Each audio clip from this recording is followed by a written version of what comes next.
नमस्कार. आज मी बनवले होते इन्स्टंट असे गुलाबजाम. कसे बनवायचे चला बघूया आजच्या व्हिडिओमध्ये.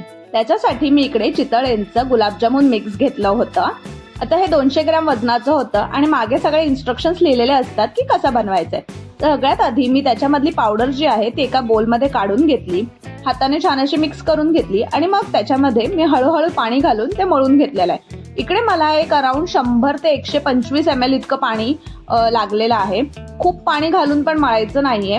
मऊसर असा आपल्याला हे पीठ मळून घ्यायचं आहे. थोडा वेळ बाजूला ठेवायचं आहे आणि मग ह्याचे गोळे करून घ्यायचे आहेत. गोळे करताना ह्याच्यामध्ये क्रॅक जाणार नाहीत याचं लक्ष द्यायचं आहे. ह्याचे एक ऑलमोस्ट आपले 35 ते 40 इतके गुलाबजामुन बनतात. जसे तुम्ही मोठे छोटे गोळे कराल त्याच्या हिशोबावरती आहे. आता इकडे मी तेल तापत ठेवलं होतं. तेल चांगलं गरम झाल्यावरती आपल्याला सगळे गुलाबजामुन जे आहेत ते त्याच्यामध्ये तळून घ्यायचे आहेत. खूप काळसर असे करायचे नाहीयेत.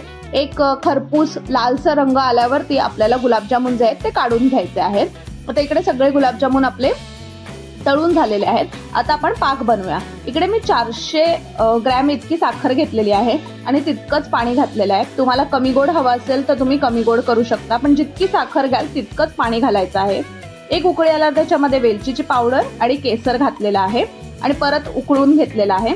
पाकाचा थोडासा रंग बदलला की आपल्याला गॅस बंद करायचा आहे आणि गरम असतानाच पाकामध्ये आपल्याला सगळे गुलाबजामुन घालून घ्यायचे आहेत, म्हणजे पाकामध्ये ते छान असे मुरतात आणि तयार आहेत आपले गरमागरम असे गुलाबजामुन.